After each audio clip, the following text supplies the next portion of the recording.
नाज़रीन आदाब, मैं हूं आपके साथ सैयद अनवारुल्लाह गौरी। हाजिर हूं आज फिर प्रोग्राम कैरियर में।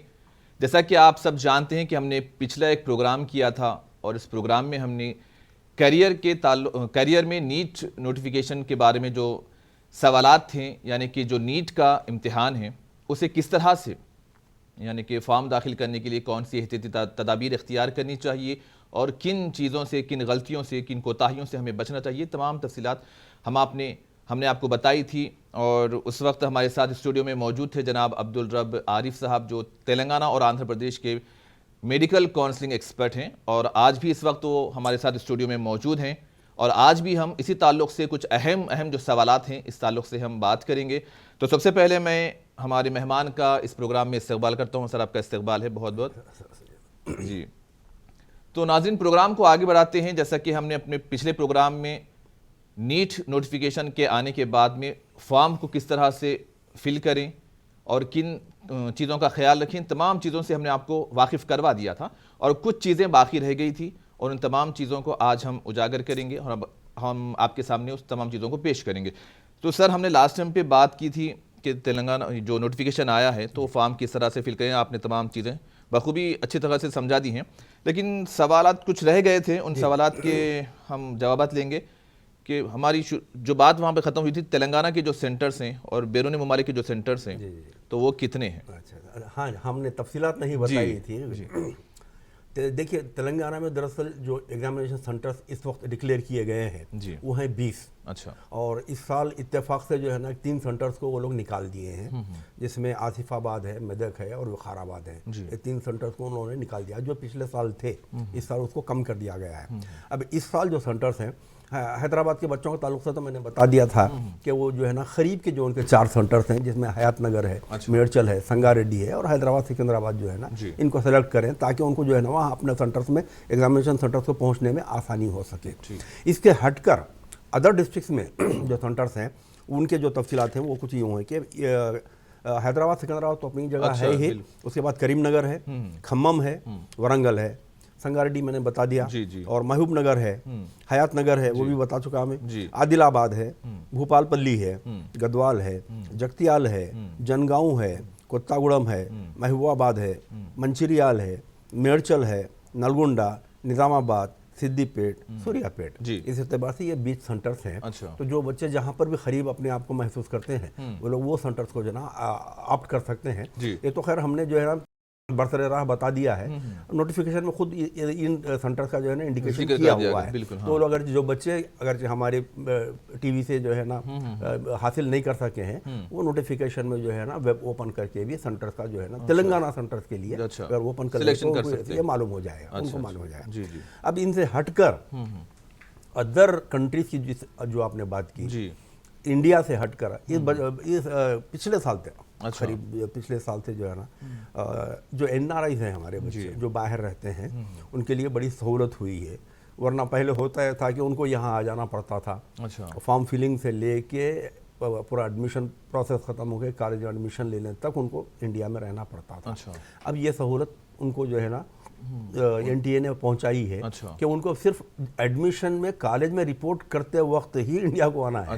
बाकी सारे जो प्रोसेस है वो जहां पर हैं वहीं पर बैठ के जो है ना उसको मुकम्मल कर सकते हैं। जैसे मिसाल के तौर पर कोई जो है जद्दा में है या कोई रियाद में है, समझिए आप, तो अब एग्जामिनेशन के लिए आप एप्लीकेशन जो दिए हैं, आप जो एप्लीकेशन दिए हैं वो एप्लीकेशन जो है ना आप मिसाल के तौर पे आप जद्दा में है तो जद्दा सऊदी में जो है ना एक सेंटर बनाया गया है, वो है रियाद जी।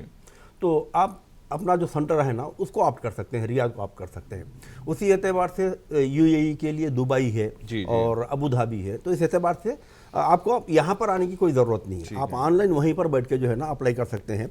तो बाहर के जो अदर कंट्रीज़ के जो सेंटर्स हैं जहाँ पर आपको एग्ज़ाम देना है वो है दोहा जो ख़तर में है, और काठमांडू है नेपाल में, कोलालमपुर है मलेशिया में, और लागोस है नाइजीरिया में, और मनामा है बहरीन में, मस्कत है ओमान में, और रियाद है KSA में, सिंगापुर है, कुवैत सिटी है, दुबई और अबू धाबी, ये 2 जो है ना UAE में है, और बैंकॉक थाईलैंड में है, और कोलंबो है श्रीलंका में।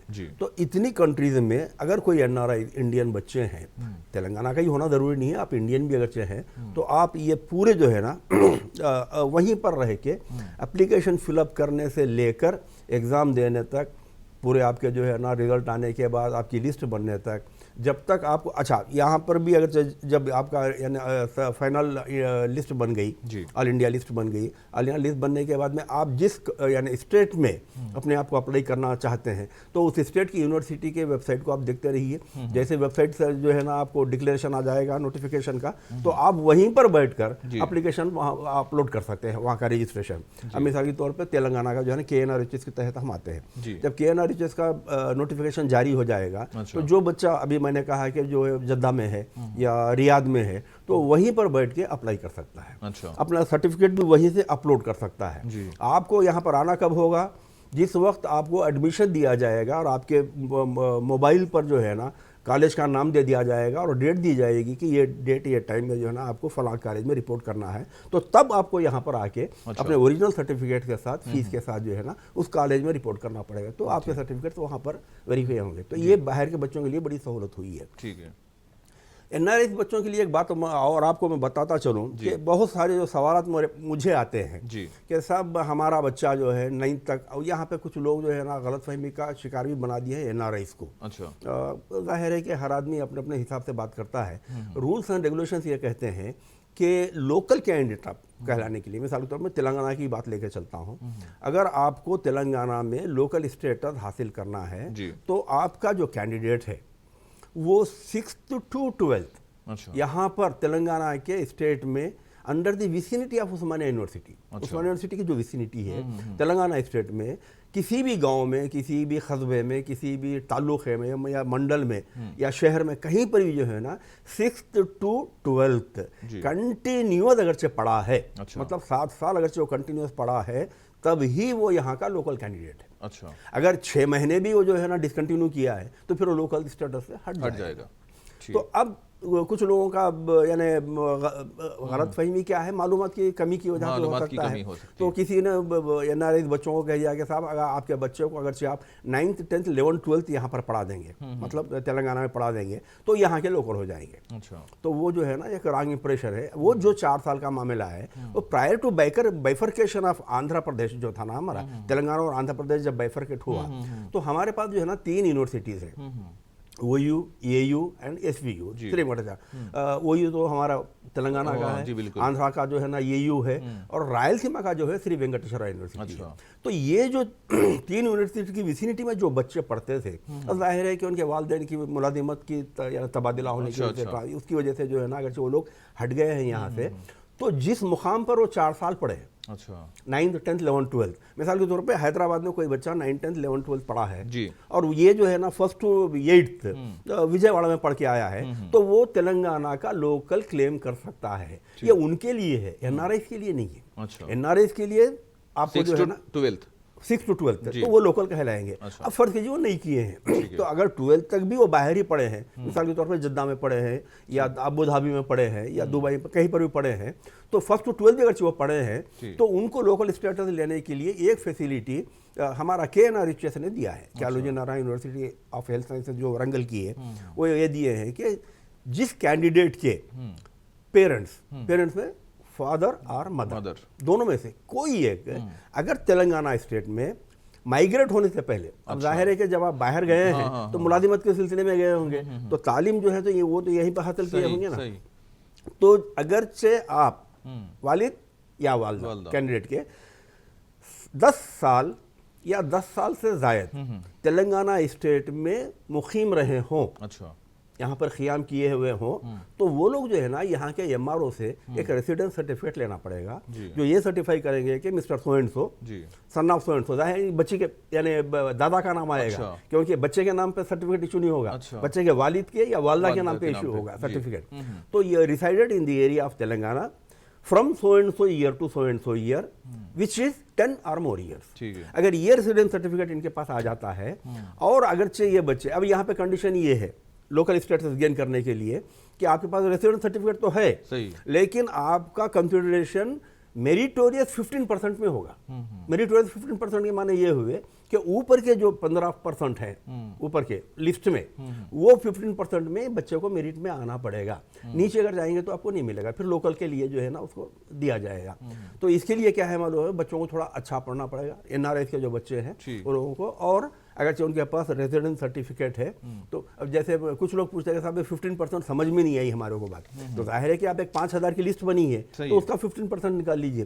उसको और मैं आसान करने के लिए बताता हूँ, मिसाल के तौर पर किसी कॉलेज में 100 सीट है समझिए, ठीक है, तो हमारे कैंडिडेट जो बाहर से आते हैं, एनआरआई जो आते हैं, उनका रैंक और मार्क्स ऊपर से 100 सीट है तो 15% तो ऊपर के 15 हुए ना। 1 to 15 में अगर वो बच्चे का रैंक और मार्क्स आते हैं तो वो बच्चा जो है ना ऑटोमेटिकली एलिजिबल हो जाता है under UR quota, unreserve quota, जिसको हम नॉन लोकल कैंडिडेट कहते हैं। Non local candidate under UR quota with all local benefits. अच्छा, अब ये इसमें फायदा क्या होने वाला है बच्चों का, मिसाल के तौर पे अगर आप ये सर्टिफिकेट नहीं रखते हैं या आप जो है ना ये नहीं लेके आए हैं मिसाल के तौर पे रैंक और मार्क्स, तो आपको एनआरआई में जो है ना सीट मिलेगी।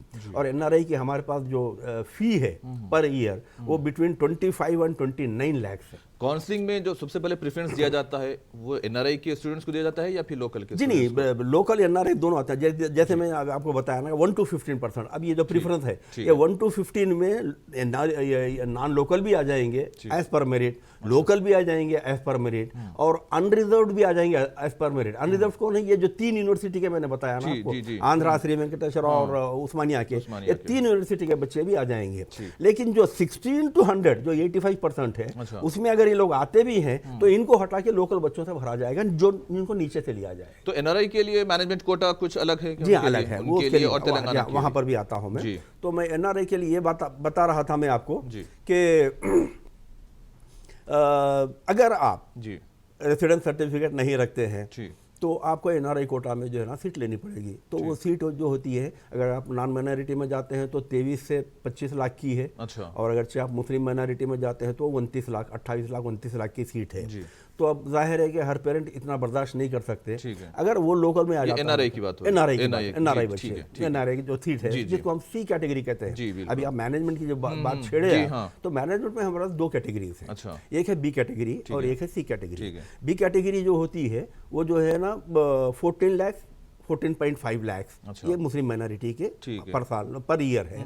और वैसे ही जो है ना नॉन माइनॉरिटी जो कॉलेजेस हैं वो जो है ना 11 लाख एंड 12 लाख ऐसा है। तो और ये जो मैनेजमेंट की जो सीट्स होती हैं वो सिर्फ प्राइवेट कॉलेज में ही होती है और गवर्नमेंट कॉलेज में नहीं होती है। गवर्नमेंट कॉलेज में ये कैटेगरी कन्वेनर कोटा ही होता है। अच्छा। तो जो बच्चे अब एनआरआई मिसाल के तौर पर उतनी फीस पे नहीं कर सकते, अगर इनके पास रेजिडेंस सर्टिफिकेट है और अगर इनके पास अच्छे मार्क्स हैं तो ये कन्वेनर कोटा में ही लोकल स्टेटस इनको मिल जाएगा। कन्वेनर कोटा में ही, यानी गवर्नमेंट कॉलेज में भी मिल जाएगा इनको, नॉन माइनॉरिटी में भी मिल जाएगा, मुस्लिम माइनॉरिटी कॉलेज में भी मिल जाएगा एज पर देयर मेरिट। अच्छा, एज पर देयर मेरिट की बुनियाद पे कन्वर्ट कोटा में। अगर गवर्नमेंट मेडिकल कॉलेज में इनको एडमिशन मिलता है तो हर साल 12,000 रुपए पे करने होंगे इनको। अच्छा। और अगर मैनेजमेंट कोटा में बी कैटेगरी में मिलता है, मैनेजमेंट में गवर्नमेंट से हट के आ रहा हूँ, तो यानी नॉन माइनॉरिटी कॉलेज में या मुस्लिम माइनॉरिटी कॉलेज में, दोनों में कहीं पर भी गवर्नमेंट कॉलेज से हट के प्राइवेट में मिलता है, कन्वेनर कोटा में मिलता है, तो उनको 60,000 पर एनम पे करना पड़ेगा। 60,000 बस 60,000 अब 60,000 को और 30 लाख का जो है ना डिफरेंस देखिए तो इतना आ जाएगा। तो बच्चों को ये चाहिए कि बेहतर से बेहतर जो है ना एनआरआई बच्चों के लिए बिल्कुल मैं बता रहा हूँ कि वो मेहनत करें, अच्छे स्टेट यानी मेरिटोरियस मार्क्स लेके आए, और अगर इनके पेरेंट्स के पास ये residence certificate for 10 or more years का है तो उनको जो है ना ये मराहत। एनआरआई कैटेगरी में एडमिशंस कैसे लें और फिर उसमें नेशनलिटी को क्या चूज करें? नेशनलिटी तो आप जो है ना इंडियन भी कर सकते हैं, एनआरआई भी कर सकते हैं, दोनों कर सकते हैं, दोनों, क्योंकि आपके पास जो पासपोर्ट होता है वो इंडियन होता है। जाहिर है कि आप यूएई में है समझिए आप, या केएसए में है, आप सारी जिंदगी भी अगर वहाँ रहेंगे तो आपको वहाँ की नेशनलिटी तो मिलने से रही। तो आप अगर इंडियन भी सेट करते हैं तो भी आपको कोई प्रॉब्लम नहीं है। आप एनआरआई भी करते हैं तो आपका पासपोर्ट तो इंडियन ही रहेगा, तो आपको उतना कोई फर्क नहीं, यानी वो डिफरेंस नहीं क्रिएट करेगा वो।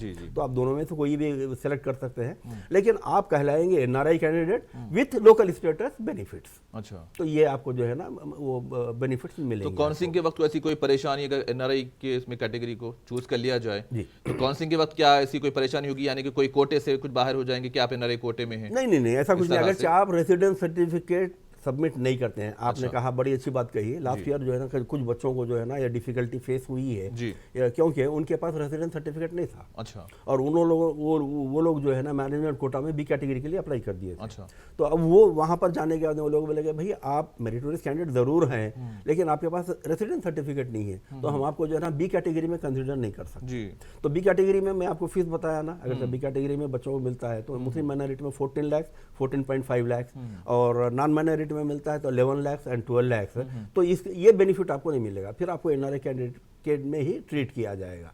तो इसलिए जो है ना आपके पास रेसिडेंस सर्टिफिकेट पेरेंट का है तो ही आपको ये बेनिफिट मिलेंगे, वरना नहीं मिलेंगे। कुछ स्टूडेंट्स हैं जो गल्फ में हैं और जो यानी कि जो सीबीएसई और आईसीएस की जो वैलिड हैं बोर्ड से, तो अगर जो दूसरे तुलबा भी हैं यानी कि कोई यूएस का बोर्ड है, कोई दूसरा बोर्ड है, तो वो लोग क्या करें? वो लोग यहाँ पर आएंगे, आके यहाँ पे उसका एक इक्वालिटी सर्टिफिकेट दिया जाता है जी। 10+2 का जो हमारा एआईयू का जो एआईयू इक्विवेलेंस सर्टिफिकेट कहते हैं, वो हमारे बोर्ड ऑफ इंटरमीडिएट जो नामपल्ली पर है जी, उसका क्या तरीक़ाकार है, किस तरह हासिल करें? वो वहाँ का सर्टिफिकेट लेके आएंगे। जैसे आपने कहा कि सीबीएसई का है या आईसीएसई का है या अदर कंट्रीज का है, समझिए वो अगरचे पढ़े हैं वहाँ पर 10+2 12, तो वो सर्टिफिकेट ला के आप यहाँ पे अप्लाई करेंगे कि sir I have completed my 10+2 with this syllabus, ठीक है, so which is equal to the syllabus of intermediate board of intermediate of Telangana. So as such I request you to issue me a equivalency certificate. तो वो लोग वो लेके फिर उनके पास जो लिस्ट है, अप्रूव्ड लिस्ट है, इंटरनेशनल जो लिस्ट होती है उसको जो है ना वेरीफाई करेंगे करके अगर से आपका वाकई जो है ना आप जो कोर्स किए हैं वो 10+2 के इक्विवेलेंसी में आता है, हमारे बोर्ड ऑफ इंटरमीडिएट के इक्विवेलेंसी में आता है, तो आपको इक्विवेलेंसी सर्टिफिकेट दिया जाएगा। अगर नहीं आता है तो फिर आप फॉरेन कैंडिडेट में जो है ना काउंट होंगे।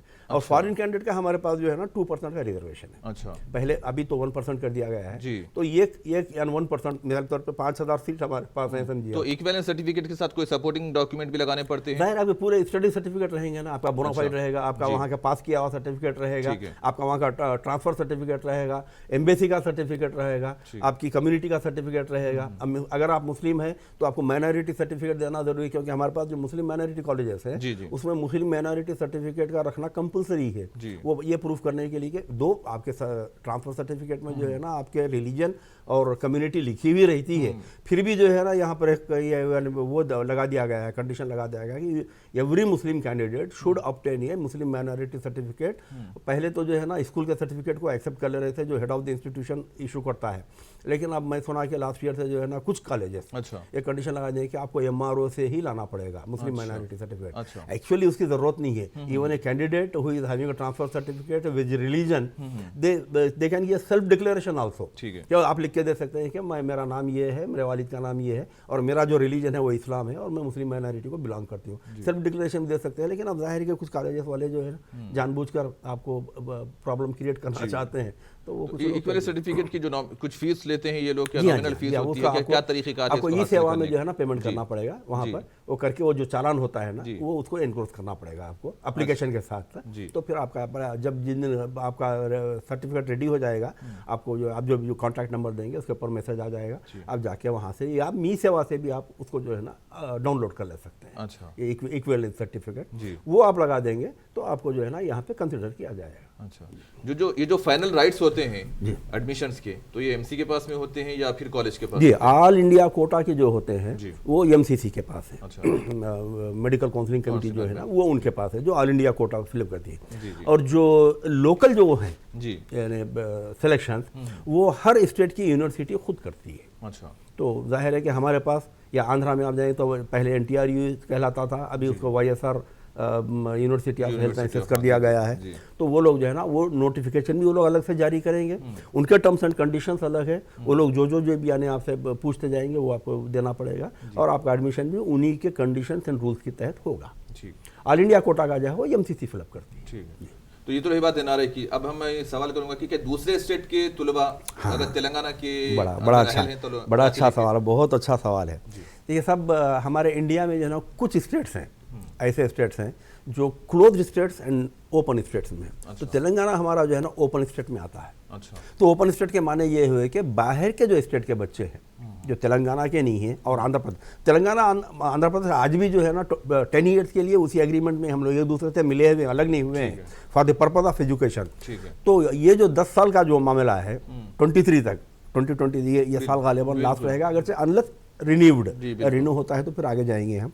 तो यहाँ के जो 2 स्टेट है इसको छोड़ के, मिसाल के तौर पे कोई महाराष्ट्र से कोई बच्चा आ रहा है समझिए, या कर्नाटका से कोई बच्चा आ रहा है, तो वो ओपन स्टेट होने की तहत होने की वजह से कन्वेनर कोटा में कंसीडर नहीं होगा।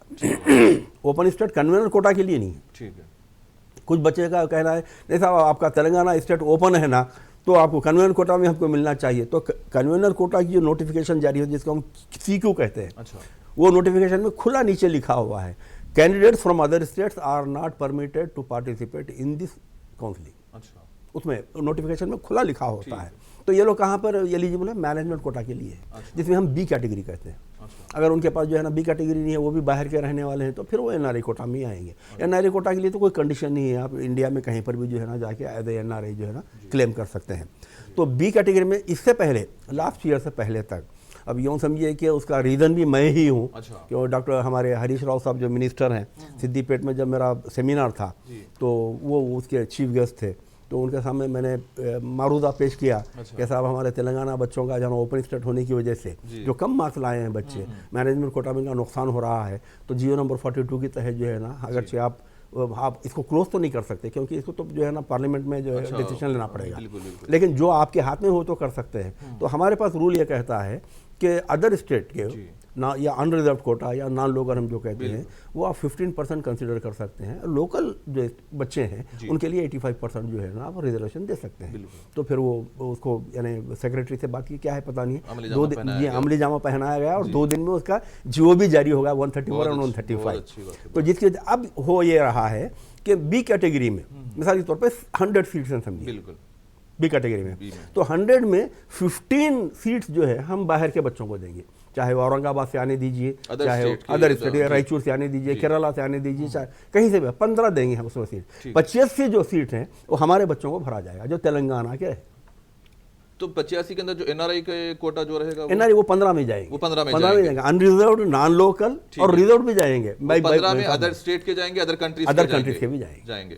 और जो 85% फॉरेनर्स को छोड़कर, फॉरेन 1% अलग है, फॉरेनर 1% वो अलग है, बिल्कुल अलग है। NRI जो ये non local non resident Indian जो है ना, जो बाहर रहते हैं, वो इसमें आएंगे। तो B कैटेगरी में वो ले सकते हैं मैनेजमेंट कोटा के तहत। कन्वेनर कोटा में नहीं मिलेगा। अदर स्टेट के जो बच्चे हैं उनको कन्वेनर कोटा में नहीं मिलेगा, उनको जो है ना मैनेजमेंट कोटा में B कैटेगरी के तहत 15% रिजर्वेशन मिलेगा। अच्छा, ये कैटेगरी में कौन कौन से लोग आते हैं सर? ये OBC है, ये EWS में आते हैं, कौन कौन से लोग आते हैं? देखिए अक्सर लोगों का जो कल भी मैंने उसके ऊपर तफसील से रोशनी नहीं डाली, तो सरसरी तौर पर मैंने बता दिया कि हमारे पास जो गलतफहमी है, BC जो पर्टिकुलरली मुस्लिम कैटेगरी हमारे पास है तेलंगाना की, वो बच्चों के जहन में बात बैठी कि लोग OBC में आते हैं। तो BC जो कैंडिडेट्स हैं वो OBC में नहीं आते। इसलिए नहीं आते कि BC जो है ना क्लास है, कैटेगरी नहीं है। और दूसरी चीज़ ये है कि OBC में जो सेंट्रल लिस्ट है उसके तहत सिर्फ 4 मुस्लिम यानी कैटेगरीज को इंक्लूड किया गया है, जिसमें लद्दाफ है, खसाब है, मेहतर है और फ़कीर है। ये 4 लोगों को छोड़कर और कोई नहीं आते। तो इस एतबार से तेलंगाना के हो या आंध्र प्रदेश के हो, जितने भी बच्चे हैं जो 20 के पास BC सर्टिफिकेट है, वो ये बात भूल जाएं कि वो OBC में आते हैं, वो नहीं आते हैं। और आपको जो है ना एप्लीकेशन जो सबमिट करना पड़ेगा, तो उसमें आपको जो है जनरल कैटेगरी चूज़ करना पड़ेगा। अब OBC में जो है ना 2 OBC और EWS, मैं दोनों में आ जाता हूँ, ये कि साथ में कवर हो जाएगा। तो OBC और EWS में 2 कैटेगरी होते हैं, एक होता है NCL जिसको हम कहते हैं नॉन क्रीमी लेयर, और एक होता है CL जो क्रीमी लेयर है। अब क्रीमी लेयर के माने ये हैं कि अगर आप क्रीमी लेयर में आते हैं, मैं डिटेल में आऊँगा, तो वो फिर आप जनरल में चले गए, क्योंकि आप नाम के लिए OBC हैं, आप नाम के लिए EWS हैं आप, लेकिन आपको बेनिफिट्स नहीं मिलने वाले। You are treated at par with open category only. तो रखना नहीं रखने के कोई माने नहीं है क्रीमी लेयर के लिए। नॉन क्रीमी लेयर में कौन आता है? EWS और OBC दोनों की बात बता रहा हूँ। अच्छा, वो कैंडिडेट्स जिसका पेरेंटल इनकम कहा गया है, फादर्स इनकम या मदर्स इनकम नहीं कहा गया, पेरेंटल इनकम, जिसका parental income per year if it is 8 lakhs और लेस देन 8 lakhs, अच्छा, फर्स्ट कंडीशन है। वो पेरेंट जिसका पर एनम इनकम 8 lakhs या 8 lakhs से कम हो, और जिसके पास जाती 100 गज का मकान नहीं हो, ठीक है, 100 यार्ड्स का मकान नहीं होना चाहिए, 100 से ज्यादा का नहीं होना चाहिए, 100 और मोर नहीं होना चाहिए, 99 यार्ड्स का अगर आपके पास मकान है तो ठीक है, 100 तक भी आप जो है उसको कवर कर सकते हैं। और जिसके पास 1100 स्क्वायर फीट का फ्लैट नहीं हो, दोज हु ओंट वोन, जो यानी जाती फ्लैट नहीं रखते हैं 1100 स्क्वायर फीट का, या फिर ऐसे पेरेंट्स जिसकी एग्रीकल्चरल लैंड 5 एकड़ या उससे जायद नहीं हो। ये 3 कंडीशन उसमें लगे हुए हैं। एक तो 8 लाख के ऊपर आपकी इनकम नहीं होना, 100 गज से ज़्यादा का मकान नहीं हो, 1100 स्क्वायर फीट से ज़्यादा का फ्लैट नहीं हो, और 5 एकड़ से ज़्यादा आपके पास एग्रीकल्चरल लैंड नहीं हो। तो वही लोग नॉन क्रीमी लेयर में आते हैं, उन्हीं को जो है ना ओबीसी का और ईडब्ल्यूएस का बेनिफिट मिलता है। अगर इसके हट के आप हैं तो आप कैटेगरी में आएंगे, ईडब्ल्यूएस कैटेगरी में भी आएंगे, ओबीसी में आएंगे, वो सर्टिफिकेट आपके पास रहेगा, बेनिफिट नहीं मिलेगा। आप you will be treated at par with open category. ठीक है। ये ऑनलाइन पेमेंट का क्या तरीक़ेकार है, सब प्रोसीजर? हाँ, ऑनलाइन पेमेंट के लिए मैंने बताया ना कि जो भी कैंडिडेट्स, चाहे जनरल है तो उनको 1700 फीस पे करनी है, ओबीसी और ईडब्ल्यूएस जो है उनको 1600 करनी है, और जो शेड्यूल क्या है, शेड्यूल ट्राइब और जो यानी फिजिकली डिसेबल्ड जो कैंडिडेट्स हैं उनको 1000 रुपये पे करनी है। तो इसका तरीका यही है कि आप जो है ना ऑनलाइन में सिर्फ 4 मोड से पेमेंट कर सकते हैं। एक है आपके पास डेबिट कार्ड, दूसरा क्रेडिट कार्ड, और तीसरा जो है ना नेट बैंकिंग, और चौथा है यूपीआई। अच्छा, अब फर्ज कीजिए कुछ बच्चे ये कहते हैं कि सर मेरे पास ना डेबिट कार्ड है ना क्रेडिट कार्ड है, मैं कैसे पे करूं? तो ये ज़रूरी नहीं है कि आपका ही कार्ड हो। अच्छा, आप किसी और के कार्ड, किसी के भी कार्ड से कर सकते हैं। और अलबत्ता इतना ज़रूर है कि ये नॉन रिफंडेबल है, ये जो आप पेमेंट कर रहे हैं ना, ये फिर आप यानी आपको वापस आने वाला नहीं है। तो इसीलिए आपको परेशानी की बात भी नहीं है, भाई कल के दिन अगर जब पैसे आएंगे तो उनके अकाउंट में जाएंगे, मेरे पैसे चले जाएंगे, ये परेशानी की भी जरूरत नहीं है। It is non refundable. ये आपको सिक्योरिटी डिपॉजिट इसमें है नहीं, ये तो खाली एप्लीकेशन फी है जो नॉन रिफंडेबल है। तो आपके पास अगर नहीं है तो आप यहाँ तक भी कर सकते हैं कि जैसे मिसाल के तौर पे आप किसी इंटरनेट से पेमेंट कर रहे हैं समझिए, तो वहाँ के जो ओनर होते हैं उनका तो अपना अकाउंट होता ही है, तो आप उनसे अपने पैसे दीजिए, कुछ अब ज़्यादा आपसे लेके जो है ना वो पे कर देंगे। तो मोड जो है पेमेंट मोड वो ऑनलाइन है, और by debit card, credit card, UPI और नेट बैंकिंग, ये चार ही वो हैं। तो इसके तहत जो है ना आपको पेमेंट करना पड़ेगा। जो इम्तिहान होगा कितनी ज़बानों में होगा, और अगर कोई गलत ज़बान बहुत प्यारा सवाल किया है, कर लेता है तो फिर क्या होता है? कई बच्चे लास्ट ईयर परेशान हुए इस मामले में। देखिए, हमारे पास इंग्लिश से हटकर वर्नाकुलर लैंग्वेज जिसको हम कहते हैं, वर्नाकुलर तो यानी मतलब इंग्लिश के अपोजिट जो लैंग्वेज होती है उसको, वो 13 ज़बान में हमारा पेपर होता है, नीट का पेपर होता है। तो एक पेपर जो इंग्लिश आप ऑप्ट करेंगे, फॉर एग्जाम्पल 90% बच्चे तो जो है ना इंग्लिश ही ऑप्ट करते हैं, क्योंकि हमारे पास दूसरे मीडियम के बच्चे, हमारे एरिया की बात कर रहा हूँ, जब मिसाल तौर पर तमिलनाडु है समझते, वहाँ के बच्चे तमिल ऑप्ट करेंगे, केरला के मलयालम ऑप्ट करेंगे, वो एक अलग हिस्सा है। लेकिन हमारा जो स्टेट है या आंध्र प्रदेश जो है, 90% बच्चे जो है ना वो सिर्फ इंग्लिश ही ऑप्ट करते हैं। तो इंग्लिश जो ऑप्ट करते हैं, तो हमारे पास जो नीट का जो पेपर आता है, क्वेश्चन पेपर जो आता है, देखिए क्वेश्चन पेपर एक आता है आपको और OMR एक आता है। तो OMR में जो है कोई लैंग्वेज नहीं होती, वो खाली यार सर्कल ऑप्शन को खाली बबलिंग करनी होती है आपको, 1 2 3 4, फिर 1 2 3 में ऑप्शन 1 2 3 4 जो ABCD जो ऑप्शन है ना वो आएंगे आपको। तो वहाँ पे कोई लैंग्वेज नहीं होती है, तो आपको OMR की हद तक आपका प्रॉब्लम खत्म हो गया, तो आपको लैंग्वेज का प्रॉब्लम नहीं है। अब जो क्वेश्चन पेपर जो आपका आएगा ना, अगर आप इंग्लिश ऑप्ट नहीं किए, मिसाल तौर पर मैंने उर्दू ऑप्ट किया है, तो क्वेश्चन पेपर जो है ना बाइलिंगुअल आएगा। अच्छा, इंग्लिश और उर्दू दोनों का आएगा। गलती से मैंने ऑप्ट कर लिया उर्दू, जबकि मैं उर्दू जानता ही नहीं, एक लफ्ज़ मुझे उर्दू का नहीं आता, लेकिन गलती से ऑप्ट हो गया समझिए आप, तो भी आपको परेशान होने की जरूरत नहीं है। आपका जो पेपर आएगा, लेफ्ट में इंग्लिश रहेगी और राइट में उर्दू रहेगी, सेम क्वेश्चन रहेगा, इंग्लिश का क्वेश्चन का उर्दू में भी जो है ना वही रहेगा। तो आप इंग्लिश, अगर आप उर्दू गलती से ले भी लिए हैं तो आप इंग्लिश पढ़ लीजिए, इंग्लिश पढ़ के उसमें से जो सही जवाब है उसको आप यहाँ बबुल कर दीजिए, ठीक है। तो आपको जो है ना परेशान, लास्ट ईयर एक बच्ची से ऐसे ही हुआ था कि वो गलती से जो है ना इंग्लिश की जगह तेलुगु को जो है ना आप कर ली थी। अब जाहिर है कि उसको तेलुगु सेंटर भी तेलुगु अलॉट हुआ, और पेपर भी तेलुगु में आया था। वो लोग परेशान हो गए, उनके वालिद वालदा और सब मिलकर मेरे पास पर्सनल आके मिले बेचारे लोग परेशान। मैं बोला परेशान होने की जरूरत नहीं है, वर्नाकुलर आपको अगर वो आएगा क्वेश्चन पेपर आएगा उसको आप देख लीजिए और करिए। अब ये अलग बात है कि उसके मुकद्दर ठीक नहीं थे, बच्ची उतने मार्क्स नहीं लाई, नहीं मिला एडमिशन, लेकिन उसको पेपर लिखने में कोई परेशानी नहीं हुई। तो ऐसे अगर कोई बच्चों से गलती हो जाती है, इंग्लिश के बजाय वो कोई दूसरी लैंग्वेज ऑप्ट करते हैं, रीजनल लैंग्वेज ऑप्ट करते हैं, जो हमारे 13 लैंग्वेजेस में पेपर आएगा, 13 हिंदी, उर्दू और इंग्लिश, ये 3 को छोड़कर और 10 लैंग्वेजेस में आएगा पेपर। तो आपको परेशान होने की कोई ज़रूरत नहीं है। गलती से आप भी कर लिए हैं। देखिए नीट में चाहे कोई भी गलती हो, आपका एप्लीकेशन उस वक्त तक रिजेक्ट नहीं होता जब तक आप नीट के जो रूल्स एंड रेगुलेशंस है उनको टैंपर नहीं करते। अच्छा जी, एक चीज़। और दूसरी चीज़ ये है कि आपका एप्लीकेशन फिलिंग जो है ना वो गलत नहीं हो। ठीक है। वन अदरवाइज कुछ अगरचे आप यानी जो डेटा फिलअप करते हैं वहाँ कुछ भी ऊंच नीच होता है तो वो आपको उतना प्रॉब्लम क्रिएट नहीं करता। इसलिए नहीं करता है कि ये डेटा जो है ना नीट की हद तक महदूद होकर रह जाता है। आपको फिर से जो है ना अपना रीजनल जो यूनिवर्सिटीज़ है वहाँ पर आपको जो डेटा देना पड़ेगा उस वक्त बहुत एहतियात से आप दीजिए। अच्छा। तो अब मिसाल के तौर पर कुछ बच्चे जो है ना बीसीई सर्टिफिकेट के भरम में ओबीसी ऑप्ट कर लिए समझिए, तो उनको परेशान होने की इतनी ज़रूरत नहीं है। अगर करेक्शन विंडो ओपन नहीं भी होता है तो आप ये मत सोचिए कि अरे मैं तो ओबीसी डाल दिया मेरा अब एप्लीकेशन कहाँ रिजेक्ट हो जाता है। परेशान होने की कोई ज़रूरत नहीं है उसमें, आपको जनरल में ही ट्रीट किया जाएगा। लेकिन जब फिर KNRHS का जब आप रजिस्ट्रेशन करवाएंगे उस वक्त आप BC डालिए। रिजेक्ट होने के कौन मतलब बताया ना जो पैटर्न है, जो पैटर्न है, मिसाल तो आप फेक जो है ना अपना वो दिए हैं। अच्छा। यानी जो सर्टिफिकेट्स हो जो भी वहाँ पे क्या बोलेंगे आप इंफॉर्मेशन फेक इंफॉर्मेशन दी है वहाँ पर रिजेक्ट होता है। और दूसरा जो पैटर्न यानी जो रूल्स एंड रेगुलेशंस NTA ने फ्रेम किए हैं उसके अगेंस्ट में अगर आप कुछ किए हैं तो वहीं पर होता है। अच्छा। वो अदरवाइज जो है ना दूसरी चीज़ में आपको उन्हें किया कोई रिजेक्शन का चांस है। 99% किसी का एप्लीकेशन रिजेक्ट नहीं होता है। जी जी। ये पिछले साल के जो BDS और MBBS का जो कट ऑफ मार्क्स थे जी, तो थोड़ा इस ताल्लुक से बताएं तो तलबा इस साल तैयारी कर लेंगे। बहुत सही है। देखिए पिछले साल MBBS का जो हमारा है मुस्लिम माइनॉरिटी कैंडिडेट्स का वो है ना 421 मार्क्स है। अच्छा। और BCE का जो गया है वो गवर्नमेंट में गया है BCE का 423 मार्क्स। अच्छा। और EWS का गया है 449 मार्क्स। अच्छा जनरली हम बच्चों के जहन में ये बात उठेगी हमारे पास EWS सर्टिफिकेट है तो BCE से ज़रा उसको ज़्यादा बेनिफिट मिलेगा नहीं, क्योंकि BCE जो है ना एक्सक्लूसिव ओनली फॉर मुस्लिम 4% है। अच्छा। Only for Muslim for Telangana and Andhra Pradesh. और जबकि EWS जो है ना उसमें सभी कैटेगरी आ जाते हैं, ऑल यानी अपर कास्ट के जो लोग हैं ना वो लोग आ जाते हैं।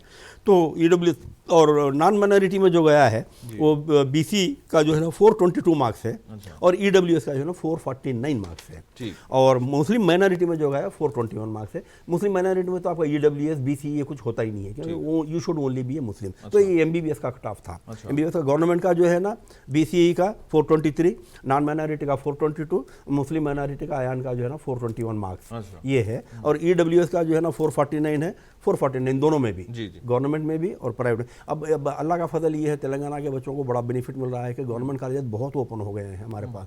17 कॉलेज हो गए हैं।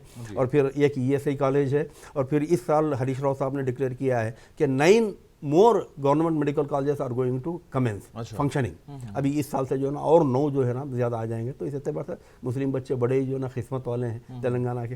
फिर 4 हमारे पास मुस्लिम माइनॉरिटी कॉलेजेस है। तो इस एतबार से आपका मार्क्स अगर कम भी आते हैं तो उतना परेशान होने की जरूरत है। मगर ये सोच के कि भाई कम भी आए तो निकल जाता, बल्कि आप मेहनत नहीं करेंगे, आपको मेहनत करना है, आपको बेहतर से बेहतर कॉलेज में लेना है। अगर कोई मैनेजमेंट कोटे के अंदर सीट लेना चाहता है तो फिर उसके लिए मैक्सिमम मार्क्स स्कोर कितने होने चाहिए? देखिए लास्ट ईयर का जो मार्क्स गए हैं वो है ना 338 मार्क्स हैं। अच्छा। तो उस एतबार से जो है ना अलग अलग वो होते हैं समझिए, नॉन माइनॉरिटी का अलग होता है, माइनॉरिटी का अलग होता है, क्योंकि गवर्नमेंट मेडिकल कॉलेज का इसमें कोई दखल होता नहीं है। अगर मार्क्स कम है लेकिन कोटे के हिसाब से कोई नहीं वो बाई मीन्स ऑफ मेरिट ही आएगा। अच्छा। वो भी कन्वेनर ही, देखिए B कैटेगरी मैनेजमेंट कोटा भी कन्वेनर ही फिलअप करता है। अच्छा। यहाँ पे कॉलेज का कोई दखल नहीं होता, कॉलेज कमेटी का कोई दखल नहीं होता। सिर्फ NRIs में जो है ना उनकी कमेटी फॉर्म होती है, वो लोग जो है ना कुछ कर सकते हैं। और वो भी जो है ना अब उसको भी जो है ना कन्वेनर ही डील कर रहा है। लेकिन B कैटेगरी का जो मामला है जिसमें 14 लाख की और 11 लाख की जो फीस की जो कैटेगरी है उसमें जैसा ये कैटेगरी में जैसा फिलअप किया जाता है, ऑनलाइन फिलअप किया जाता है, तो वहाँ पर जो है ना किसी का कोई रोल नहीं होता, कंप्यूटर ही फिलअप करेगा। तो that will be only as per merit. उसमें कोई जो है ना दूसरा वो नहीं रहेगा। और BDS के भी कट ऑफ दे देता हूँ मैं उसको, ताकि बच्चों को जो है ना बेनिफिट हो जाए। BDS में हमारे पास जो dental college, government dental college है, वो 3 यूनिवर्सिटीज़ के जो है ना रेशियो मुखर्रर किए हुए हैं। अच्छा। तो जिसमें जो है ना OU वालों को भी दिया जाता है, AAU वालों को भी दिया जाता है, SV वालों को भी दिया जाता है। तो उसका मैं कट ऑफ आपको बताता चलूँ। OU वालों का जो कट ऑफ है वो ओपन का जो गया है 439 है। 439 जी हाँ। BC का कोई एडमिशन नहीं हुआ है under OU category, OU category के तहत। तो उस्मानिया सेलेक्ट ही नहीं हुआ, उस्मानिया डेंटल कॉलेज सेलेक्ट नहीं हुए हैं। कोई अप्लाई नहीं किए होंगे। अच्छा। तो इसलिए। और उसके बाद आंध्र यूनिवर्सिटी का जो है वो है अगर इसमें सिलेक्ट कोई नहीं हुए तो मतलब बीडीएस में वो कोई ओपीएस में मिल जाएगा। नहीं, वो ओपन को चले जाएगी, ओपन को चले जाएगी, वो ओपन को चले जाएगी। देखिए कोई भी रिजर्वेशन की सीट लास्ट इससे वैकेंसी तक अगर से फिलअप नहीं होती है तो वो वैकेंसी जो है ना ओपन को चले जाए। तो आंध्रा यूनिवर्सिटी का जो कैंडिडेट्स हैं उनका कट ऑफ है 429 बीडीएस ओपन की बात कर रहा हूँ मैं। और बीसी जो है ना आंध्रा यूनिवर्सिटी के जो बच्चा है वो 347 मार्क्स का है। और श्री वेंकटेश्वर यूनिवर्सिटी का जो ओपन कैटेगरी है वो 454 मार्क्स का है। और बीसी में 423 मार्क्स। मतलब हमारा एमबीबीएस बीसी भी 423 है और डेंटल भी जो है ना श्री वेंकटेश्वर यूनिवर्सिटी के 423 है। तो इस एतबार से तेलंगाना के बच्चे कितने खुशकिस्मत है आप अंदाजा लगा सकते हैं। तो ये आपका एमबीबीएस और बीडीएस का कट ऑफ का रहा। इससे हटके भी अगर आपके कुछ डाउट्स हैं कोई बच्चे और सवाल कुछ एनआरआई के ताल्लुक से अगर कुछ रह गए हो, कुछ मालूमात अगर देनी हो, एक काम करेंगे हम इंशाल्लाह एक लाइव प्रोग्राम रख लेंगे जिसमें लेट देम कॉल डायरेक्टली। अब देखिए हर सवाल हमारे जहन में आता नहीं है, हम तो बाई प्रोसीजर जाते हैं। यानी मिसाल के तौर पर जो पैटर्न बना हुआ है उसके ऊपर हम जो है ना रोशनी डालते हुए जाते हैं। लेकिन कुछ ऐसे सवाल होते हैं पेरेंट्स के दिमागों में, बच्चों के दिमागों में जो लोग फेस करते हैं तो वो लोग अगर चेक करें तो हम एक लाइव प्रोग्राम रख लेंगे इंशाल्लाह। रमजान से पहले रख लेंगे तो उसमें जो है ना बच्चों पहले से आप लोगों को इन्फॉर्म कीजिए कि फलान टाइम में हम जो है बैठेंगे तो इंशाल्लाह उनके जो डाउट्स हैं वो क्लियर करने की हम पूरी कोशिश। एक लास्ट बात कि आप इम्तिहान की तैयारी किस तरह से करें बच्चों को, एक चीज़ बता दीजिए। सर देखिए सबसे पहली चीज़ है कि हमारे बच्चों को इस साल का जो यानी वो है यानी इंफॉर्मेशन है, हमारे बच्चों के जो भी पेपर आएगा एनसीईआरटी से हट के नहीं आएगा। अच्छा, सिलेबस जो तैयारी करना है तो आपको ये परेशान होने की बिल्कुल ज़रूरत नहीं है कि साहब ये एनसीईआरटी से सिलेबस से हटके वो फला लोग क्रिएट करते हैं। ठीक है, एक प्रोपेगेंडा होता है हमेशा। देखिए जहाँ पर मैं इससे पहले भी अपने सेमिनार्स में और अपने जो है ना इंटरव्यूज में बता चुका हूँ कि मेडिकल जो यानी एजुकेशन है पर्टिकुलरली इंडिया में ये जो ना टॉपेस्ट लेवल में है। इसके यानी अगरचे आप यूपीएससी का अब ग्रुप 1 ले लेंगे, आईएएस आईपीएस के भी अगर आप ले लेंगे तो इसको कॉम्पीट नहीं कर सकते क्योंकि इसका जो कैडर है ना ये ऊंचाई पे है। तो ये इतना यानी टफ यानी कंपटीशन है मेडिकल का, तो ये टफ कंपटीशन जब बनता है तो माफिया बन जाता है। अच्छा, कोई भी चीज़ जब यानी एकदम उसमें आ जाती है कॉम्पिटिटिव हो जाती है तो उसमें एक माफिया बन जाता है। तो माफिया के तहत कई प्रोपेगेंडास निकलते हैं because they want to mint money. पैसा कमाने के लिए आप कुछ भी क्रिएट कर सकते हैं। तो बच्चों में एक गलतफहमी ये क्रिएट हो गई है कैसा एनसीईआरटी से हटकर भी जो नेक्स्ट सिलेबस आएगा। अच्छा, कोई सिलेबस नहीं आएगा, चलिए आ भी गया समझिए, मिसाल तौर प्रैक्टिकल वगैरह में आ गया समझिए, तो आप उसको जो है ना कितने आएंगे, एक क्वेश्चन 2 क्वेश्चन आएंगे उससे बढ़िया भाई आप 45 क्वेश्चन आपको सॉल्व करना है, उसमें 2 क्वेश्चन अगर आपके छोड़ भी देते हैं यार तो कितने मार्क्स जाने वाले हैं आपके, 8 मार्क्स कम हो जाएंगे। जो बच्चा 720 लाने वाला है 712 लेके आएगा, तो उसमें उतना परेशान होने की जरूरत नहीं है। तो जो एग्जामिनेशन होता है वो एनसीईआरटी के तहत ही होता है। तो आप अपने आप को एनसीईआरटी सिलेबस के तहत पूरा मुकम्मल तैयार कर लीजिए। अगर आप पूरे सवाल देखिए 90% भी अगर आप अच्छी तरीके से तैयारी की है तो मोर देन 600 मार्क्स आपको लेना कोई प्रॉब्लम नहीं है। और दूसरी चीज़ हमारे बच्चों में एक और प्रॉब्लम ये हो गया है कि डिप्रेशन में बहुत जा रहे हैं बच्चे। देखो मैं बच्चों से एक ही यानी गुजारिश करूंगा कि जिंदगी में सिर्फ एमबीबीएस के लिए नहीं होती है या बीडीएस के लिए नहीं होती है। कई ऐसे यानी फील्ड्स हैं जो ओपन फील्ड्स हैं आपके लिए, एमबीबीएस नहीं मिलता है उससे ज़्यादा आपको जो है ना आवाम की खिदमत करने के मौके मिले। पैरामेडिकल कोर्सेज ज्वाइन कीजिए, यानी तो जो है ना पैरामेडिकल कोर्सेज में डिप्लोमाज हैं, अगर आप डिग्री नहीं करना चाहते हैं तो डिप्लोमाज हैं। तो कई ऐसे हैं जिसके लिए देखिए यहाँ पे ये this is not the last destination, MBBS is last destination पूरी आपकी ज़िंदगी। तो बच्चों को ज़्यादा जो है ना परेशान होने की ज़रूरत नहीं है। अगर नहीं मिलता है तो हमेशा एक बात याद रखिए, बिल्कुल मैं कैंडिडेट्स के लिए कह रहा हूँ कि अल्लाह ताला जो भी करता है हमारी भलाई के लिए करता है। तो हमेशा उसके जितने भी फैसले होते हैं उन पर हमको जो है ना लब्बैक कहना चाहिए। और अगर आपको इस साल एडमिशन नहीं मिलता तो मतलब ये है कि आपको आने वाले साल अल्लाह ताला इससे बेहतर सीट दिलाना चाहता है, इसीलिए इस साल आपको मौका नहीं दिया। तो इसीलिए जहन से एक बात निकाल दीजिए कि अगर मुझे आज सीट नहीं मिली है तो मेरी ज़िंदगी ख़त्म हो, ऐसा नहीं होती है। आपको अगर सीट नहीं मिली है आप आने वाले साल के लिए और बेहतर अपने आप को प्रिपेयर कीजिए। आज आप जो प्रिपेयर कर रहे हैं टेंशन बिल्कुल मत लीजिए।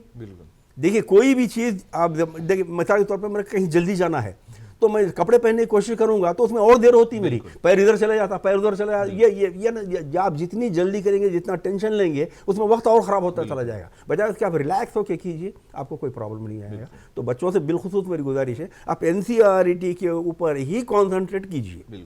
और आपको जो है ना अगर 90% भी आप या 80% भी अगर से आप अपने आप को परफेक्ट उसमें कर लेते हैं तो आपको जो है ना एडमिशन में कोई प्रॉब्लम आने वाली नहीं है। बहुत बहुत शुक्रिया। मैं जनाब अब्दुल रब आरिफ साहब का बहुत शुक्रगुजार हूँ कि अपना कीमती वक्त निकाल कर आप तमाम लोगों को गाइड करने के लिए यहाँ पे आए हैं। तो नाज़रीन, यकीनन पिछले प्रोग्राम से भी आपको फ़ायदा मिलेगा, इस प्रोग्राम से भी आप फ़ायदा मिलेगा, उन तुलबा को फ़ायदा मिलेगा जो इस साल नीट नोटिफिकेशन के आने के बाद अपने फॉर्म्स को दाखिल करने वाले हैं। तो तमाम चीज़ों को एहतियात के साथ फिल करें और जो तमाम बातें आप पे बताई गई हैं उन तमाम चीज़ों को मद्देनज़र रखते हुए अगर आप फॉर्म फिलअप करेंगे तो आपका फॉर्म रद्द होने से बच जाएगा, फिर आप आपके तालीमी मराहिल को आगे बढ़ा पाएंगे।